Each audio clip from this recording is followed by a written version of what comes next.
Jangan menyerah, ketika kita menyerah, selesailah semuanya. Halo semuanya, nama saya Michael, selamat datang di channel saya, Sikutu Buku. Kali ini saya akan bahas kisah inspiratif dari Itipat Piradicapan atau dikenal dengan nama Top. Dia adalah pemilik dari bisnis snack rumput laut dengan merek Taukenoi. Sebagai informasi, cemilan Taukenoi merupakan cemilan yang sangat sukses karena menguasai 2/3 pasar cemilan di Thailand dan telah diekspor ke lebih dari 37 negara, termasuk Amerika Serikat, Inggris, dan China.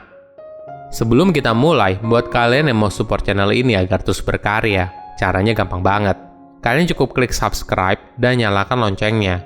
Dukungan kalian membantu banget supaya kita bisa rutin posting dan bersama-sama belajar di channel ini. Top merupakan anak bungsu dari 3 bersaudara. Ketika usianya 16 tahun, Top seperti anak remaja pada umumnya yang kecanduan main game. Saat itu, dia bahkan bisa menjadi salah satu pemain terbaik di game online bernama EverQuest. Saking jagonya, Top mampu mendapatkan penghasilan $10.000 setiap bulannya dari hasil berjualan item game. Walaupun begitu, Top sering diremehkan oleh gurunya di sekolah karena dia hanya main game saja. Nilainya di sekolah juga tidak bagus karena dia sibuk berlatih untuk turnamen game daripada sekolah. Kemudian ketika dia berumur 17 tahun, Top melanjutkan kuliah di University Chamber of Commerce di Thailand. Namun sayangnya, di waktu yang sama, bisnis konstruksi keluarganya terkena dampak krisis pada tahun 1997 hingga bangkrut, dan bahkan berhutang lebih dari $10 juta. Kejadian ini merupakan titik balik bagi hidup Top. Saat itu, dia memutuskan untuk berhenti kuliah dan membantu ekonomi keluarga. Top juga menjual karakter game online-nya sehingga dia punya uang yang cukup untuk mulai berbisnis. Dari situ, Top mulai berjualan apa saja. Mulai dari coba menjual makanan dan kopi di depan kampus, hingga menjual CD game bajakan. Namun semua usahanya tidak ada yang berhasil. Kegagalan ini membuat dia kehilangan banyak uang dari hasil jual karakter gamenya. Suatu hari, Top berkeliling Chinatown di Bangkok. Dia melihat banyak orang ternyata suka dengan kastanya goreng gula. Pada saat itu, cemilan tersebut hanya tersedia di Chinatown saja. Top pun kemudian punya ide. Bagaimana kalau menjual cemilan ini di mall? Gerai pertamanya terletak di dalam food court. Walaupun begitu, penjualan cemilannya sangat sedikit, hingga Top sempat terpikir untuk menutup bisnisnya saja dan menjadi pegawai di gerai McD seberang tokonya. Namun ketika hampir menyerah, dia kemudian memindahkan lokasi dagangannya ke dekat kasir. Ternyata perubahan lokasi ini berdampak sangat besar. Omsetnya langsung meroket. Ini adalah pelajaran berharga bagi Top. Kalau berbisnis cemilan, yang paling utama adalah lokasi, dan lokasi. Ide tersebut sukses berat. Dalam setahun setengah, dia berhasil membuka 30 gerai di jaringan hypermarket terbesar di Thailand, yaitu Tesco dan Carrefour. Saat itu Top baru berusia 18 tahun dan memperkerjakan hampir 50 orang. Namun sayangnya, CEO baru dari Tesco Lotus menolak gerai yang menjual kastanya goreng gula karena aromanya yang menyebar ke seluruh area dan mengotori plafon hypermarket. Keputusan ini sangat berpengaruh bagi Top, karena lebih dari 25 gerai yang dia miliki terletak di Tesco. Akhirnya, Top memutuskan untuk menggoreng kastanyanya di luar mallnya dan kemudian mengirimnya ke gerai mereka. Dampaknya ternyata signifikan. Penjualan kastanya turun hingga 50%. Konsumen yang awalnya mendapatkan kastanya yang masih panas karena digoreng di tempat, sekarang malah mendapatkan makanan dingin. Selain itu, aroma kastanya yang digoreng tidak lagi menyebar kemana-mana, sehingga konsumen jadi tidak tertarik untuk membeli. Kejadian ini membuat Top harus berpikir keras. Suatu hari, pacar Top membawakannya paket cemilan tradisional rumput laut dari kampusnya. Bagi Top, hal ini seperti cinta pada pandangan pertama. Top lalu meminta pacarnya untuk membeli satu lagi untuk ibunya. Kemudian ibunya suka dan memberikannya kepada bibinya. Hingga suatu hari, Top tidak bisa lagi mendapatkan pasokan cemilan itu karena saking lakunya. Dia punya intuisi kalau cemilan rumput laut memiliki peluang yang sangat besar dan ternyata sudah populer di kalangan anak muda. Namun belum ada merek cemilan rumput laut besar di Thailand. Top dan ibunya lalu mencoba menggoreng rumput laut sendiri dan ternyata sangat sulit. Tidak terhitung lagi berapa banyak rumput laut yang gagal digoreng dan Top harus mencoba setiap rumput laut itu satu persatu. Maklum saja, saat itu pembuatannya masih sangat sederhana. Kerja keras Top pun akhirnya terbayarkan. Dia berhasil menciptakan cemilan rumput goreng laut yang enak. Top pun lalu memberi nama bisnisnya, yaitu Taukenoi, karena dulu ayahnya sering meledek dia sebagai bos kecil akibat sikapnya yang bosi. Setelah beberapa bulan, Top menyadari kalau penjualan rumput laut goreng melampaui penjualan kastanyenya dan menjadi produk paling laris. Ini merupakan awal dari terobosan besar bagi bisnis Top.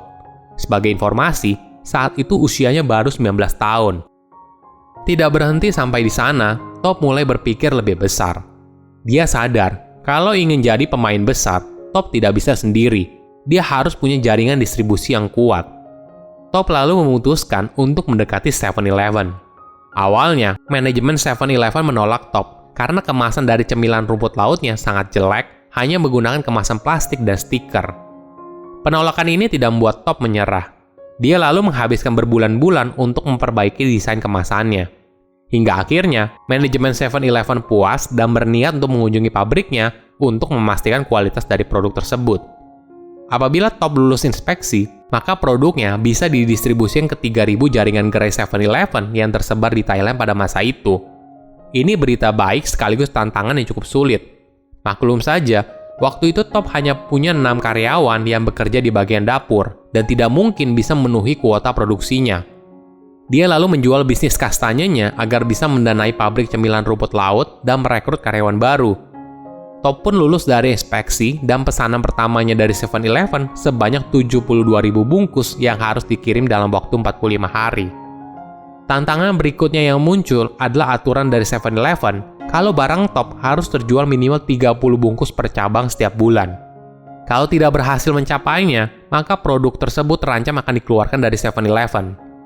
Saat awal produknya masuk di rak 7-Eleven, mereka menaruh Taukenoi di rak bawah sehingga sulit dilihat. Hal inilah kemudian yang membuat penjualannya sangat lambat. Belajar dari pengalaman sebelumnya, Top lalu membujuk manajer tokonya untuk memindahkan sebagian produknya ke dekat kasir. Ini merupakan strategi yang efektif, dan penjualannya langsung meroket. Hingga akhirnya, Taukenoi berhasil mendominasi 2/3 pasar cemilan rumput laut di Thailand. Namun hal ini tidak membuat Top puas. Dia masih punya mimpi yang lebih besar lagi. Top ingin Taukenoi menjadi merek cemilan global. Pada usianya 26 tahun, Taukenoi telah tersedia di 19 negara, termasuk Amerika Serikat, Inggris, Kanada, dan Australia. Selain itu, di umurnya yang masih muda, Top berhasil menjadi miliarder termuda di Thailand. Ada beberapa pelajaran menarik dari kisah sukses Top. Pertama, usia bukan penghalang. Usia tidak pernah menjadi penghalang bagi seseorang untuk sukses. Kehidupan memaksa Top harus bekerja keras untuk mendapatkan kehidupan yang lebih layak dan membantu ekonomi keluarga. Bahkan Top pernah bilang ketika dia sukses, kalau umurnya 32 tahun, tapi dia merasa pengalamannya seperti orang yang berumur 50 tahun. Kedua, jeli melihat peluang. Ini merupakan pelajaran yang berharga dari kisah Top. Dia berjualan kastanya karena melihat produk tersebut sangat laku di Chinatown tapi tidak tersebar luas. Inilah yang membuat dia berhasil membuka gerai cemilan kastanya di pusat perbelanjaan. Sama halnya ketika dia memutuskan untuk berjualan cemilan rumput laut. Top melihat peluang kalau produk ini bisa laku keras karena rasanya yang enak dan pasokannya masih sedikit. Ketiga, jangan pernah menyerah. Mungkin bagi sebagian orang ini klise, tapi ini merupakan resep yang selalu ada di setiap kisah sukses. Walaupun awalnya ditolak berkali-kali oleh 7-Eleven, Top tidak menyerah dan terus memperbaiki produknya sehingga bisa diterima. Namun setelah diterima, tantangannya belum selesai. Dia harus memenuhi target produksi dari 7-Eleven dan memastikan produknya bisa terjual secara konsisten setiap bulan di setiap gerai 7-Eleven. Ini merupakan tantangan yang cukup berat bagi Top. Namun kerja keras dan semangat pantang menyerahnya mampu mengantar Top menjadi salah satu miliarder muda di Thailand. Kita harus jeli melihat peluang dan mengubah masalah menjadi kesempatan. Mindset ini akan membantu kita dalam meraih kesuksesan. Silahkan komen di kolom komentar pelajaran apa yang kalian dapat ketika tahu informasi ini. Selain itu, komen juga mau tahu informasi apa lagi yang saya review di video berikutnya. Saya undur diri, jangan lupa subscribe channel YouTube Sikutu Buku. Bye-bye.